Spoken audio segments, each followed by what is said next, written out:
Qed jieħu l-ħajja wieħed mill-ikbar investimenti privati fi strada stretta tul is-snin, investiment li se jagħti l-ħajja parti oħra ta' din it-triq li ra trasformazzjoni mill-ikbar fl-aħħar żminijiet. F'post bl-isem ta' Digat fejn diġà kienu investiti €1,500,000, mistennija jaħdmu 150 persuna.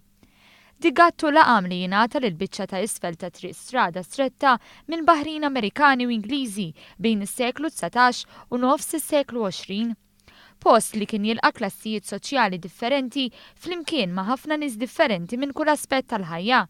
Hemmhekk kienu jintefgħu jikkonsmaw ammonti kbar ta' xorb alkoħoliku u jkantaw mad-diski tradizzjonali ta' dak iż-żmien.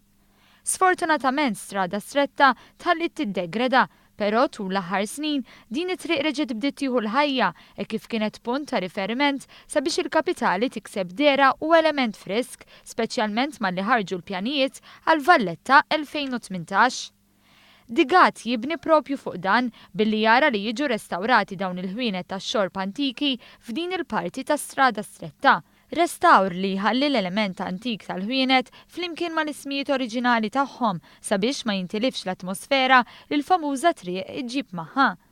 Tkellimna ma' Dr. Andrej Imbrol, chairman u direttur tal-kumpanija Valletta Boutique Living Group, il-kumpanija li qed iħossib ir-restawr ta' dawn l-istabbilimenti.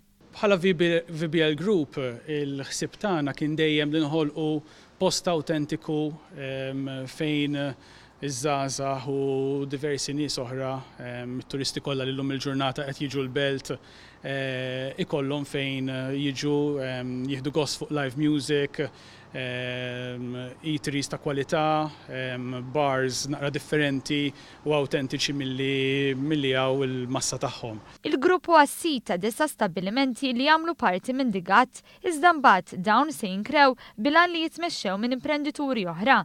Imbrol spjegalna kif il-proġett ilu li nbeda sew. Il-proġett ilna li bdejna biex xiri tal-proġett ukoll 4 snin. Bħala xogħol ta' restawr ilna għaddejjin sentej. Ħdimna mal-awtoritajiet u ma' Chris Briffa Architects u mal-V18 biex naslu għall-istadju li wasalna llum.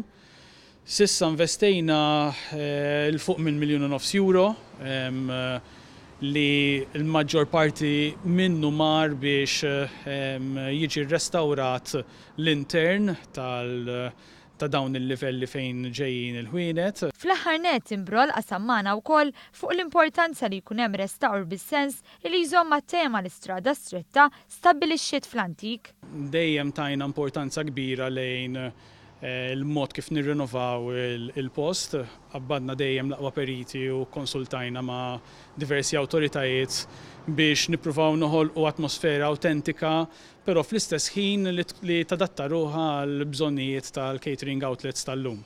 Il-ħsieb hu li f'Settembru jiftħu l-ewwel stabbilimenti u jkunu miftuħin kollha sa Diċembru.